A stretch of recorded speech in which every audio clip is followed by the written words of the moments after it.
ask you, have you ever tweeted your tweets as a part of a twab in your twab on a weekly basis?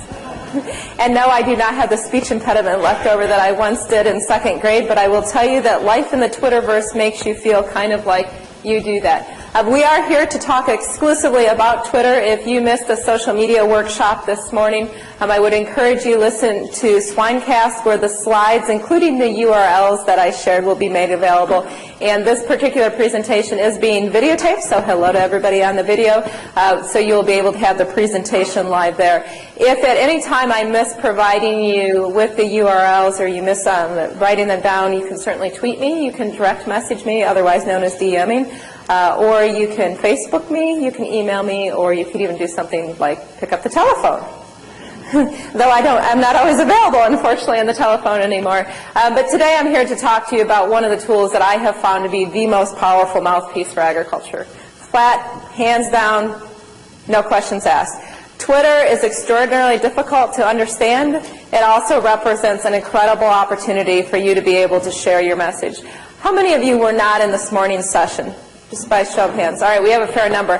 I want to just throw some stats at you so that you understand, and I would encourage you to go in and to be able to look at the Farm in Your Online community presentation on Swinecast. If you look at what our pundits are doing in agriculture, the reality is that we have the Humane Society of the United States, who has increased their Twitter following nearly 40-fold in the last year. They have people such as Ellen DeGeneres tweeting on a regular basis, and I quote from last February when she received one of HSUS's top awards. She said, when I read The Skinny Bitch, and I mean no unprofessionalism by that, that is the name of the book, that is actually a New York Times bestseller. If you're not familiar with it, you need to be. It tells disgusting things about what you do with farm animals, quite frankly. She said that when I read that book, I wasn't really sure how being a vegan was going to work out for me, but I knew I had to do something for those those poor farm animals on those terrible factory farms. Then again, I wasn't really sure how being a lesbian was going to work out for me, and I guess that worked out okay. This was tweeted, and we laugh, and this woman is in the top 5 numbers as far as Twitter followers.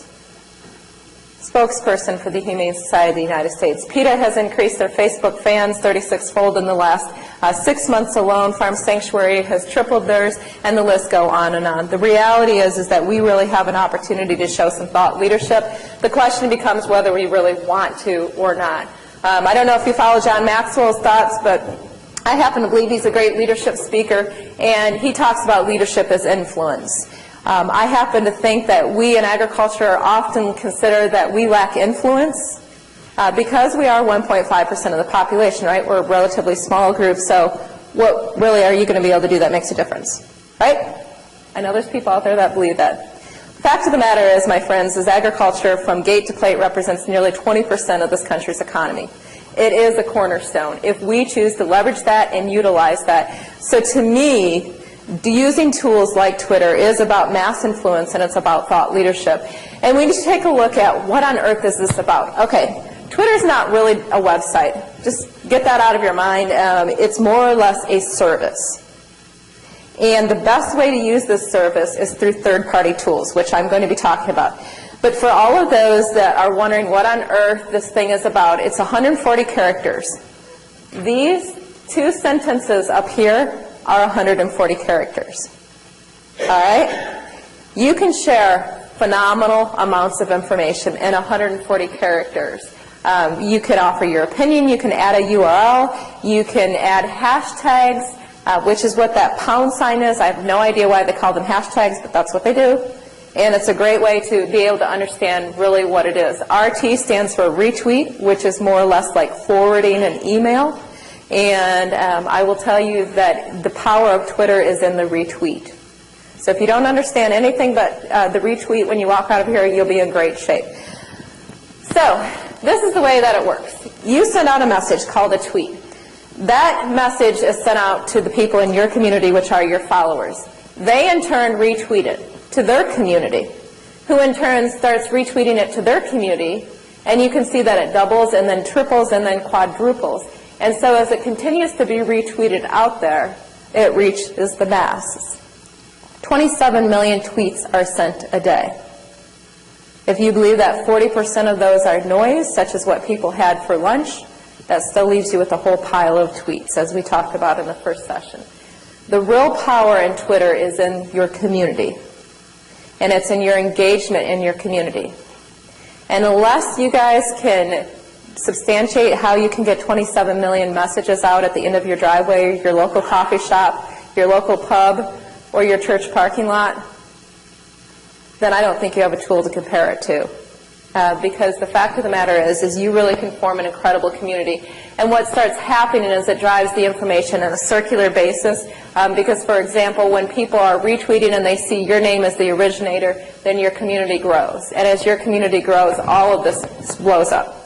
So for the visual folks out there, that's kind of the demonstration of the way that Twitter works. And it is very difficult to explain. This is the way that I try to encourage people to look at Twitter. It's like a global cocktail party.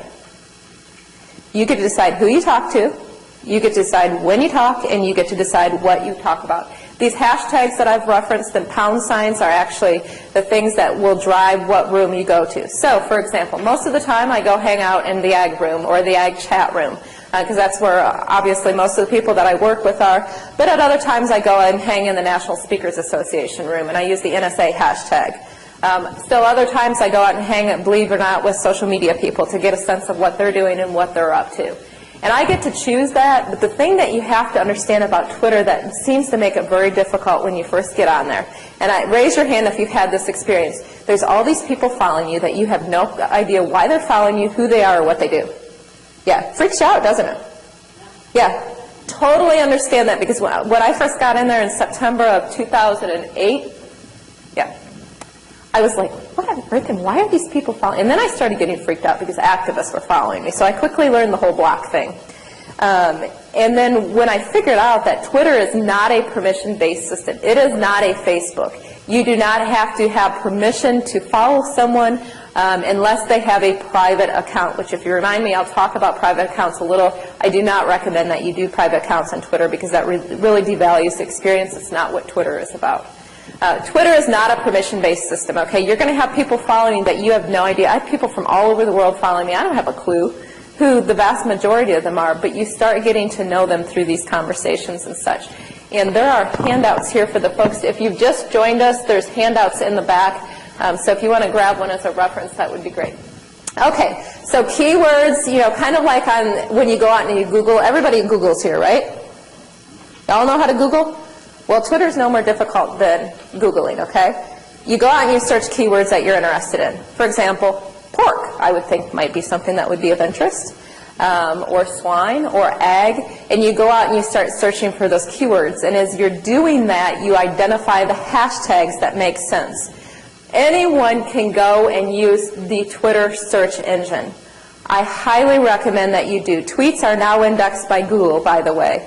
But just to get a sense, if you're not on Twitter yet and you want to check it out, go to search.twitter.com, search.twitter.com, or you can go to their homepage. It's on there too. And you can actually search for different terms to really be able to get a clue. Facebook is a very social. It's about who you know. Twitter is about what you know plus who you know. And the real power is really for telling agriculture's story is the strategic employment of both tools. In my mind, they both work extraordinarily well. If you want a listing of different agriculture people that are on Twitter, go to the Follow Farmer, and you can get a listing of most of the ag folks that are on Twitter. I will tell you it's several hundred people long, and there's a non-public list that's even longer. This is where it's at, folks, and we're going to show some of the different ones on this. And again, if you're writing down the links, that's great. They will be available on the video on Swinecast later as well. All right, so here's the scoop on Twitter. It is the fastest growing social media tool. That is not a typo. It did grow 1,928%, nearly 2,000% in between June and June. It has now plateaued, but there are still 27 million tweets sent a day. What's been fascinating to watch, as those of you in the Farming Your Online Community workshop saw this morning, is that Twitter has driven news to become circular. Rather than CNN determining what everybody should hear, communities are now driving what CNN should be reporting on, and news is being sourced on a very regular basis on Twitter. I shared the example this morning. I'll share it real quick because I would imagine you all probably like the Vikings, or the vast majority of you like the Vikings, right?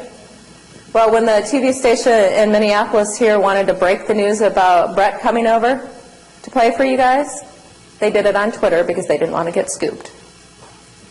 News is being broken and it is being sourced. I'm a news junkie. I rarely watch the TV anymore because A, don't have time, but B, because I get my news on here. Same with the newspaper. Print media is terrified of this if they're not utilizing social media well because they see it as competition. News is being sourced and news is being broken on Twitter. Nearly a year ago, Twitter actually reached its tipping point. If you had the misfortune of being on Twitter in April, when Oprah got on that weekend, she brought Twitter to a screaming halt because she brought millions of people with her. So it has unquestionably moved beyond the early adopters, the techno-heads, and the mainstream now. And as we talked about, the leveling of the playing field to me is the most powerful opportunity for us. Your voice, for example, congratulations on your award because I recognize you from the magazine. Your voice is equal to CNN. In fact, your voice might be more powerful because you're a human being and because you have a real story to tell. And that's the real value in all of this social media stuff. The reciprocity factor is basically just says this. If all you tweet about is the pork business and all you tweet about is what's important to you, then you're going to draw pork people and that's it. But if you want to connect with others that maybe have other interests, then you probably want to tweet about other interests. For example, I'm a mom. I don't do a great job at sending out tweets for moms, but because of the fact that obviously I have a vested interest in connecting with other mothers to share food messages, I will randomly send out mom tweets. I'll also send out, I have registered Holsteins at home, so I'll send out slams on other color breeds just as a little joke to show personality, and so forth and so on. So you basically, Twitter boils down to this. You get back what you give. Those of us that have spent a lot of time in it get a whole lot back. In 8 years of business, I have never seen a more effective marketing tool for my small business than Twitter. I have international media contacting me that had no idea anything that I've done, and I'm not doing anything differently than what I did 8 years ago besides social media. All right, so here's where it breaks down. How many of you look at this Twitter terminology and you go, why do these people talk in TWs all the time? Is it crazy or what? Yeah? Don't worry about the terminology. If you understand that a tweet is a 140-character message, you understand that you have followers, which are people that follow you, and you follow people back, which are called as can be called friends. And again, the retweet is where it's at. That's the forwarding of your message. Because if I forward it to 2 people and they forward it to 4 people and then it keeps going out, just as the diagram I showed you, it really starts proliferating. Likewise, misinformation from PETA and the Humane Society about what you do in the pork business and on your family farm proliferates. You don't have a voice, then don't complain about what HSUS and PETA are doing. That's what it boils down to. We have to have a voice at the table. So if you go in, Tweeps is something that people use all the time, and people look at me and they're like, well, what is a tweep? Well, a tweep is a peep. It's a person. That's all that it is, okay? This is not rocket science. If you look at the retweet, we've already talked about that. You do need to understand that the forwarding of a message is a public interest. So everybody that follows you on Twitter can see that, whereas a direct message is private. So if I want to direct message Jenna Wagner, I would actually go in and I would just use Tweetdeck to do it, and I'll demonstrate that in a minute. Or you can use D and then the username, and then it just sends it. That is private. The rule of thumb is don't ever put anything on Twitter that you wouldn't want on a billboard, including your direct messages. I will admit I probably have broken that rule, and I will admit I've gotten burned by it a couple of times too. So do be a little bit careful. The @reply is just, for example, when we go into my Tweetdeck, you'll see several people that will say @Payn-Knoper, and that they're just responding to me to be sure that I see it. It is a public message that all of their people can see and all of my people can see. You can unfollow people, and I encourage you to go in. If you are already on Twitter, how many people do we have in the room that are fairly advanced users? I know we have a couple. Okay, and what do you tweet under? What do you tweet under? What's your username? Okay. Okay. And who else in the room? Jenna, I know, is. Anyone else? All right, I'm going to call somebody out here in a minute then. If you are on Twitter on a regular basis and you've been on there for a while, you do need to go in and unfollow people that aren't following you. I recommend Twello for that. Twello is actually a very good tool to be able to look at your reciprocals, unfollows, and go in there. It explains what all of that is. Twello? It's like yellow with the TW. TWELLOW.com. And it will show people that you are following who are not following you back, and those that follow you that aren't following you, that you're not following. Yeah. Like I said, go on to Twello, it explains it. I am not a techie person here. All right, so you can unfollow people. Likewise, you can block people, and I'm jumping down here. For example, when we go into my Tweetdeck, I have a fair number of antagonists in my community. I have chosen not to block most of them. I do block activists that I have concerns with from a security standpoint. You can go in there, and if people are flaming you, spamming you, or any of that, you should block them, and you should report them to Twitter, because they actually have a good spam function now. The hashtag, we've already talked about that. That's the number sign. That's the defined subject area. Just remember, that's the room that you get to go to the cocktail party, okay? Block, we've talked about. A tweet up is a meetup, okay? It's typically a live meeting. For example, when I'm at Iowa Port Congress next week, we'll be having an EggChat tweet up on Wednesday. So for any Iowans that may be in the room, join us. It's just a meeting, and it's fascinating to see the conversations flow with people that you've had literally hundreds or thousands of conversations with, but you've never met face-to-face. Because, for example, I'll walk up and I'll say, "Hi, I'm Michele Payn-Knoper. Nice to meet you." And then I'll say, "Well, I'm at Payn-Knoper," and they'll be like, "Oh!" Because people don't recognize your name, they recognize your Twitter handle. And that's what happened. You have had hundreds of conversations with these people, but you don't know their name, you just know their Twitter handle. It's a very odd dynamic, but it works. A chat is a streaming conversation, and we're going to get into that. EggChat, you heard reference to, happens on Tuesday nights, 8 to 10 Eastern Time. It has been a phenomenal tool for bringing agriculture together. It is a streaming conversation, which is just as simple as this. How many of you at one point in your life like to go down to the coffee shop and have breakfast with all your buddies, or go hang out at the grain elevator and drink coffee, or something like that? Raise your hands. Okay.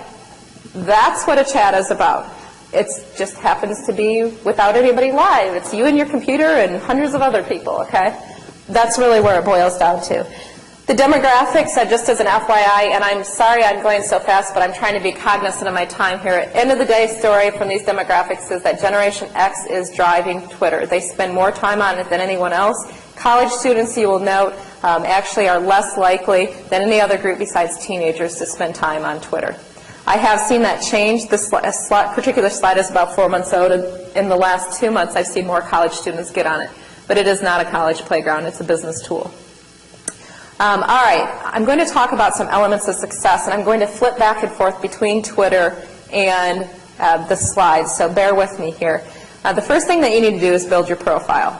You want to know how to sign up for Twitter? You ready? It's really complicated. You go to twitter.com.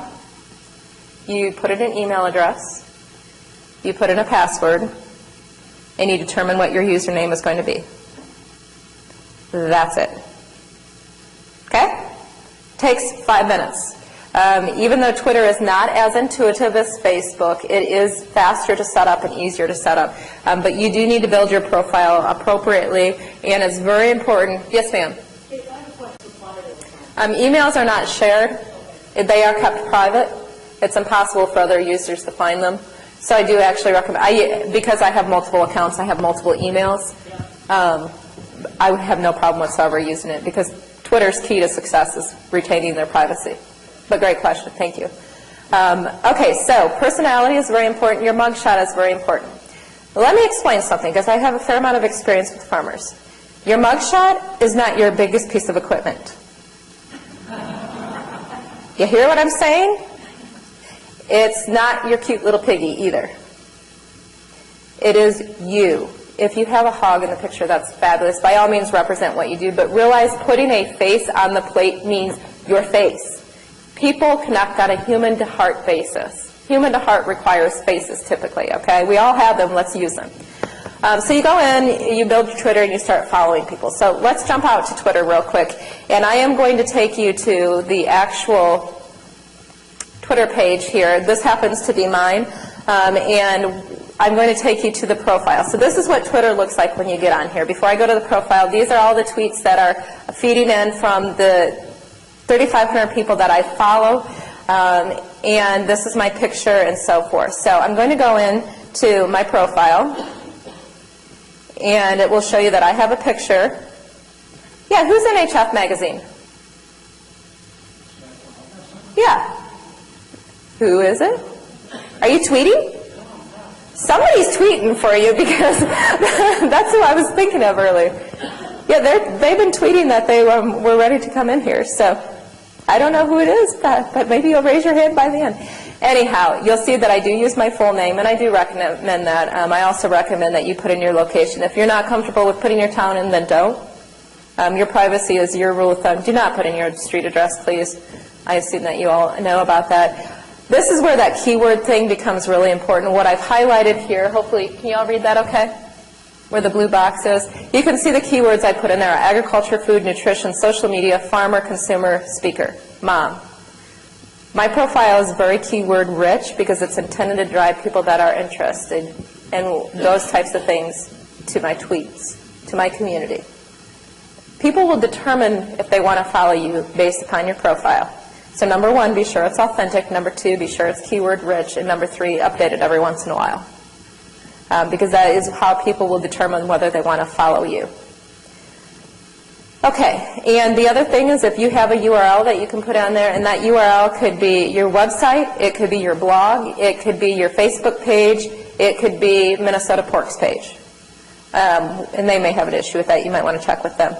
But basically, it's being sure that you have everything in there that people can touch base with you. All right, so determining the amount of people that you follow, or the number, who you want to follow. Number one, there's a couple tools that I'll share with you that I highly recommend, that once you get on Twitter and you're comfortable a little bit, that you go in and use these tools to find followers. The best way to be able to find people that you want to follow is to go in and what I call Twitter stalk somebody that you respect. Okay? You go in, and so let's say, Stacy, do you mind, sorry, not Stacy, Jenna, do you mind if we use yours? Okay. So I'm going to go out, and Jenna and I have never met in person until today, right? Her username is Jenna Weg. This whole search.twitter.com is actually in this white box that's in the center here that I'm using. We'll see how well Twitter's behaving today. There we go. So I just typed in her username. Now, you wouldn't necessarily know that, but you can go in this search thing, and let me do another quick example here. You can type in, if you want to find other Minnesotans, you can do that. That's a very general term. But if you want to use pork as a hashtag and type that in, oh, look at this. They're typing about, or they're tweeting about Minnesota pork, and Kevin's tweeting back there too. Good for you. So you can all find all sorts of interesting information. And then let's say hypothetically, if I wasn't following Agro Opinion, I would go in, I see that she's retweeted something that I'm interested in, so I would go in, and right up here there would be a box that says follow, and I would go in there and I would follow her. I'm already following her, so it's kind of a moot point. But, all right, so I'm going to go back in, and I'm going to use Jenna's number of followers, and I'm clicking on her username, which is the @ sign here.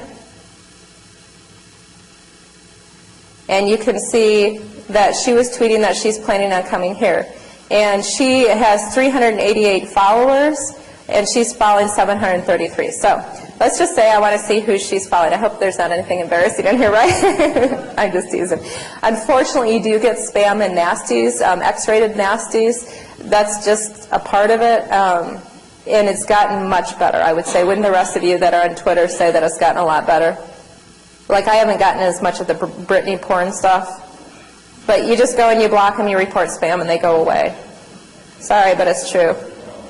So I'm Twitter stalking her right now, and I'm checking all of these people that look interesting, potentially for me to follow. And I haven't seen anybody that I'm not following yet, so I'm just going to go to the next page and keep scrolling down. And this all Wisconsin looks interesting because I like Wisconsin. I go speak there regularly. So I'm just going to click that plus button, and that's it. I recommend you do this for 2 to 3 times, just so you get a sense of what it's like to go in. And I'm now following that person, which means that I will get all of their tweets. Okay, is that complete and utter chaos to you guys? Or does it make sense? Kind of? Little? All right, stick with me here, and we will keep talking about it. Okay, so, oops. Helps if I get on my right slide here. We've talked about following people, and again, you don't need to know them. Here's the best recommendation I can about starting to tweet, because for some reason, people get a little freaked out the first time they have to do a 140-character message. Talk about what you ate for breakfast, talk about what you had for lunch, talk about something you're doing on your farm, talk about your personal interests. For example, I just read a great book by Malcolm Gladwell. That's your tweet. You have your first tweet out there. Okay? 140 characters forces you to get to the essence of the message. If you have any questions about what you should be tweeting for the pork business, look at your Operation Main Street messages and look at Minnesota Pork Board and National Pork Board messages, because their key messages are tested and proven. And if you're not using them and you can't think of an update on either Twitter or Facebook, then flip to your little folder, pull it out, and type it in. It's as simple as that. And so then you got your first tweet out there and you started getting in the groove. The next thing that you should do is to maybe tweet about what you did on your farm yesterday. For example, food provider I used earlier, Mike Versteg down in Iowa, tweets on a regular basis when he's spreading organic pig manure. Tweet, you know, yesterday we worked with vaccinating our piglets because it helps with disease prevention and provides a more healthy pork product for you. That takes you 2 minutes to type in. You can reach thousands through doing that.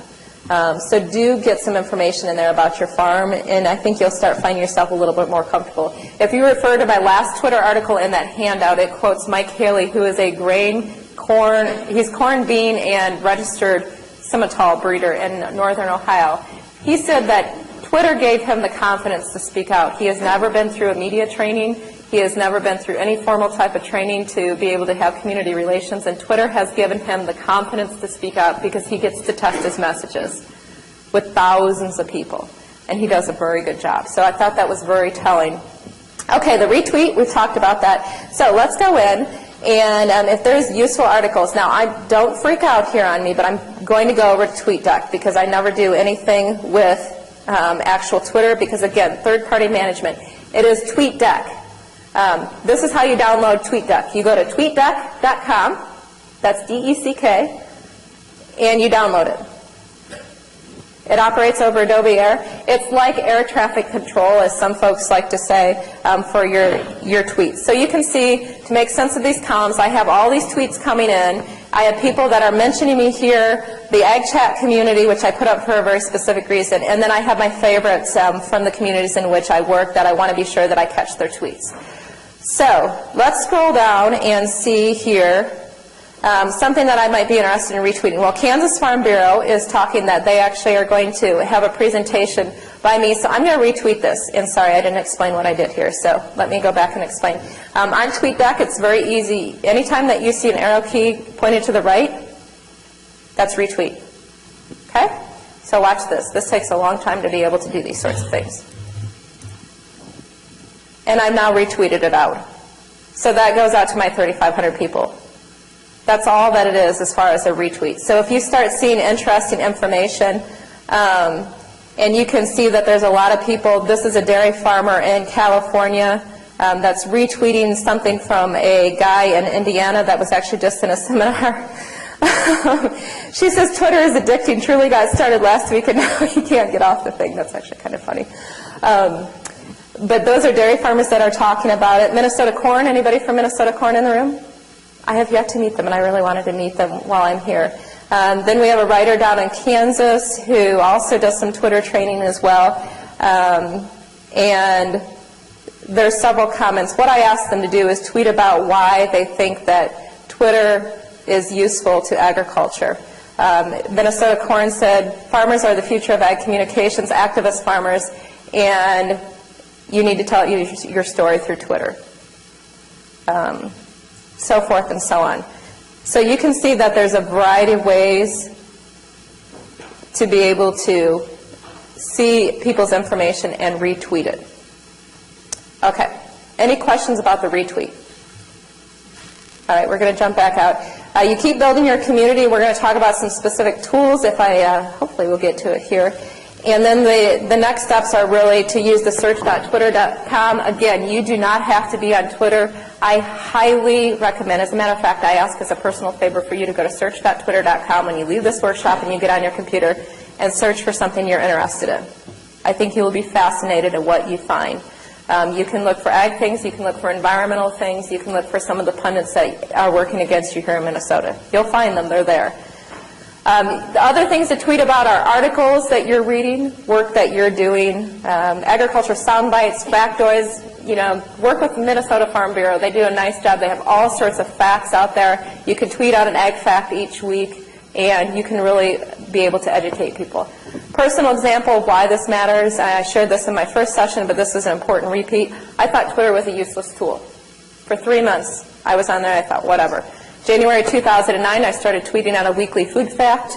The LA Times food section started following me and retweeting my food facts. I don't know that the LA Times probably gets a lot of true agricultural facts, so to me that seemed like a real business opportunity for agriculture. There's a lot of information that you have access to that you don't think maybe is useful, but you can measure that by the number of retweets that you get. Again, the keywords, you can actually see which keywords attract more followers. Quick example, about a year ago I was in the Dallas airport and I tweeted out that I drank a Diet Mountain Dew and I was reading a Fortune article on Facebook. I had 20 new followers within 5 minutes. When I went back and analyzed why, it was people that were interested in diet.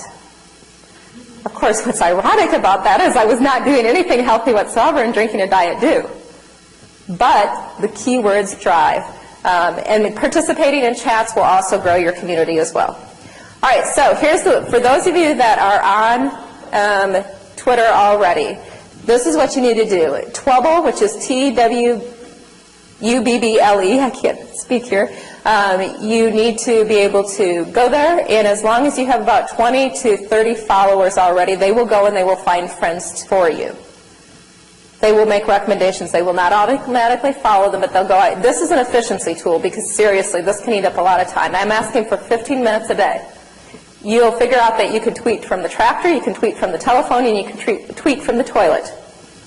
And by the way, there have been studies on that last one, and that's the only thing that I'm going to say about it. Twubble is actually a very good little tool. Again, you can go out and Twitter stalk people by looking at communities. You know, by all means, go into my community. You'll see a lot of ag folks on there. Or start with the smaller one that's a little bit more digestible. That's NPB, you can get on there, and so forth. It is also important that you determine what your policy is going to be about following people back. Because you have these people following you, you need to determine if you're going to automatically follow everyone back. If you are, I recommend Social Oomph or Hootsuite. Are two tools, and that's HOOTSUITE, and Social Oomph is SOCIALOOMPH, where you can actually automatically follow people back. But I choose to not automatically follow everyone back because I have a lot of people following me that are not of a lot of interest to anything that I'm doing. You know, marketers, whatever it may be. You probably want to set your following so that it automatically follows everyone back when you first get started, and then change it after you've been on there. Follow Farmer is a list that was actually developed by 3 different farmers in Ohio, Kansas, and California. Recommend that you go there. And then Twubble is also a tool that will help you identify people, and TwitSeeker is one as well. There's hundreds, if not thousands, of tools. These just happen to be my favorites. And one of the best ways that I grow my community at this point is I watch for retweets, and when people start retweeting it, I realize they have an interest in agriculture, so I'll start following them. Okay, so let's go back, and I'm going to pause and give some time for any questions here. Do you have any questions about what we've talked about in building your community, how to send out a tweet, building your followers, or any of the verbiage that I'm using? Excellent question. The question was what you do on the computer versus on your cell phone. Tweetdeck is now available on the iPhone as well as on your laptop. If you are setting up a mobile account and you do not have a smartphone, you actually need to go in and you do that in your settings, and you can determine what you want to do as far as your texting and so forth. excuse me, it's under mobile. It has the, oh yes, it's under settings and then mobile. I don't have mine set up.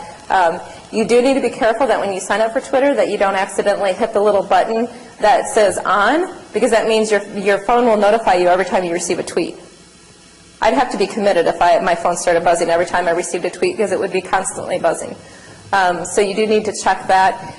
Twitter is available. It is the most powerful mobile social media tool that there is out there. I mean, it beats Facebook hands down because of the third-party tools. If you are using a BlackBerry, and we'll get to this in a minute, Uber Twitter is recommended. If you're using an iPhone, I recommend both Tweetdeck and Tweety. Tweety does not suck as much battery power as what Tweetdeck does. So you can use it in both places. And there are ways, I've never done it, but there are actually ways that you can tweet with text messaging, and it explains it over here. So just be sure that you go into the mobile page. And their help tool has actually gotten much better. Like Facebook, the help tool is in the lower right, so you can click on that and be able to ask that. Let's see. I tweet, that's my personal choice from a professional standpoint, to inspire. I tweet to inspire, incite, and inform. That does not mean that I agree with everything that I tweet. I will usually put something on there beforehand if I don't agree with it, just so people are clear on it. But most of my followers understand why I tweet. In this case, I think this is a really good tweet, and so I'm not going to add anything to it. And besides, if you look over here on the Tweetdeck, I only have 9 characters left. See where it's counting that? And it automatically shortens your URLs for you. So your website, so it makes it much easier. So I'm just going to send that out.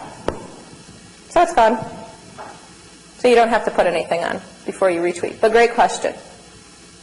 Excellent question. Actually, let's do this real quick. I have 10 minutes, so I think that I'm going to be able to do this effectively. I'm going to sign somebody out, or sign somebody up here. Who would like to be a volunteer? And I'm sure that you're all dying to do it, so I'm sure there's going to be 900 hands in the air when I look up. So, who wants to do it? All right, we've got a hand up. Your hand was up first, so you get it. What is your name, sir? Now, you have to make a commitment that you're going to try Twitter for a week, by the way. Likewise. Okay. Likewise? Honey, I don't think you want to challenge me to that, does he, Jenna? Jem O'Connor? C-O-O-N-N-O-R? Yes? Okay, do you have a farm name or a username that you would prefer? I use my name. You know, there's some people that use Hog Farmers Take It, I'm sure.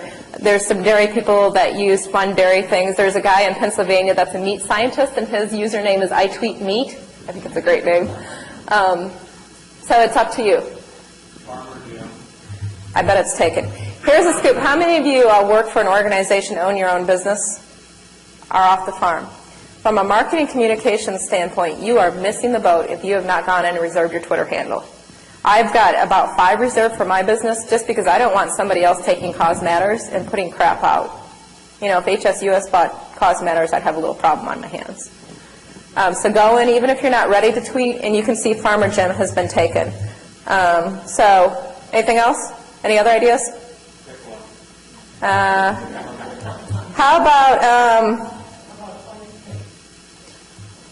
about Pork Jim? Oh, that's a good name. Okay, I'm sure this will be very private since we're recorded here, but what password would you like? And I would suggest you go ahead and change it tonight. Pork Jim. Now, you better be writing down your username and your password. Okay, any thoughts on what you'd like? All right, so today's date is 1/20/2010. Yeah, I know it's weak. Yeah, I always unclick that. All right, please try to match the 2 words shown above or try the audio version. Just by way of full disclosure here, these things make me feel like an idiot because I never get them right, which is especially lovely when you are up in front of everybody. Okay, so what it's going to ask you now is if you use Gmail, Yahoo, or AOL Mail, it actually will check your email accounts. My recommendation is just to skip that step unless you're totally comfortable with it. They don't do anything with the emails, but I've not gone there myself. So it's going to talk about some of the Twitter users, and they typically go in, and I have no idea how they select these whatsoever. but I just unselect them all, and I do finish. And so they're asking you to confirm your account, blah, blah, blah, but you're already logged in. So everybody see how long that took to set up a Twitter account? I'm going to go into your profile now, and we're actually, or excuse me, into your settings. And Jim, tell me a little bit about what you do, please. Fine organization, which I happen to be a product of. Okay, so you see that in his bio, I put raise pigs on my family farm. I'm making an assumption that's a family farm, right? Sell pressure washers for farmers and commercial. I'll put use in there, just to see if you pick up any interest from equipment people on that. I love motorcycles and telling Egg Ed and FFA story. Okay, I'm just going to put Minnesota. You can choose what you want it to read later. And then do you have a URL that you want people to go to, a website?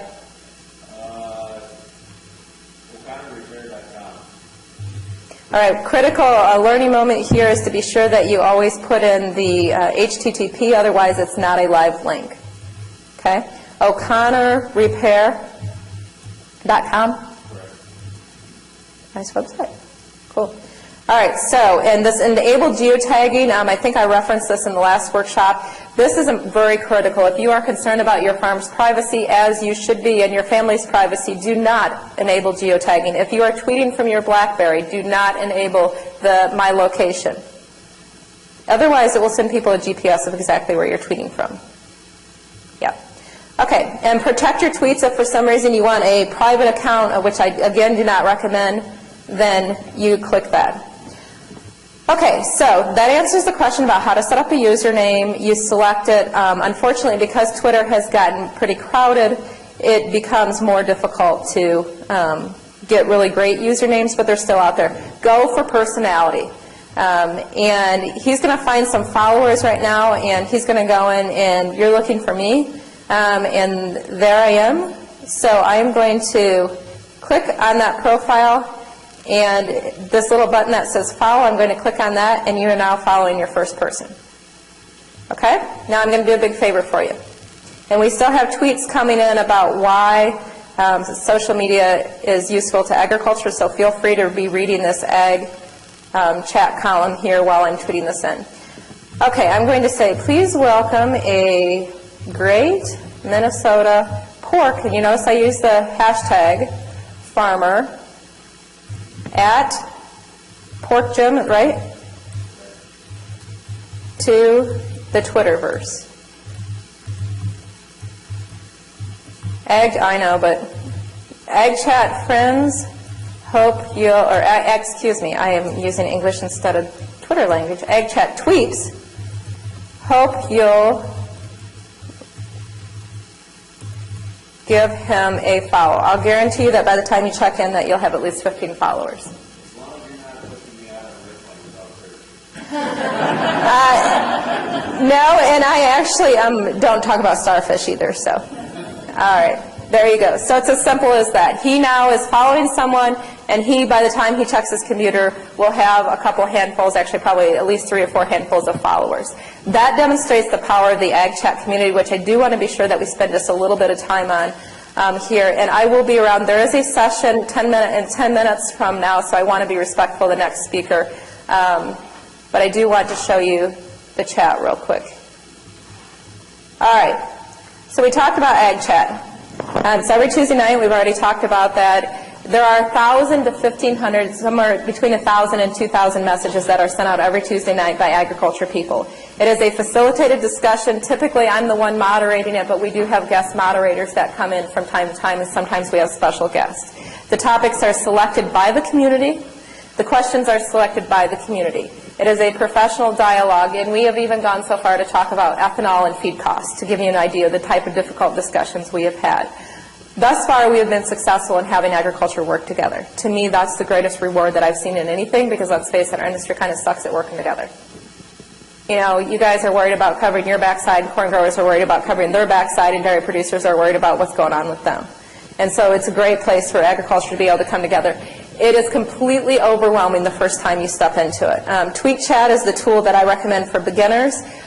Go in there the first time, introduce yourself, and lurk. This will bring up TweetChat which is just what it sounds like. This will show all the people that are tweeting under the EggChat hashtag. So it's kind of like being at a party. It just is all stuff that you have to read. It is truly hyper-tweeting at its best.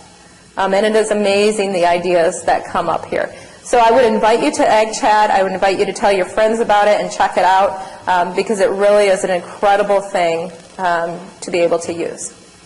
All right, with that, I'm going to scroll down here, and the question that I would have for all of you is, what are you going to do with this? I'm asking for one social media tool that you'll be able to use in the next 24 hours. And my hope is that if you're an information-driven person, if you like information overload, if you're tech-savvy, you'll like Twitter. If you're a social person, you'll like Facebook. If you really enjoy video or video blogging, then I don't care. Get on YouTube, create a YouTube channel, and start uploading videos like we talked about this morning. This is not rocket science, folks. I'm asking for 15 minutes a day. I'm asking you to commit to one actionable item in the next 24 hours. Even if it's as simple as going to search.twitter.com and searching for pork, and seeing the kind of resources that you'll be able to get. And then to be able to figure out how you can integrate this into your routine. I understand you're all busy people. I understand that you have animals relying on you. I understand you have a business that you're trying to make work in some pretty awful economic times. I get all of that. This is about protecting your future. Bottom line impact is we have to let people know about what's happening in our farms. And we need you to join us in that. So if you're interested in getting email updates from me and whatnot, you were just given a little half form. I would love to get your email. I also really enjoy feedback from the social media workshops because it's so difficult to explain Twitter in 50 minutes. My hope is that I've given you enough to at least whet your appetite to get a sense of what the tool is and really what the opportunities are. So I will close with that, and I thank you for your time. I'll be hanging out in the hallway afterwards. If you have questions, by all means, feel free. DM me on Twitter, Facebook me, email me, call me, whatever it may be. Okay? Thank you very much.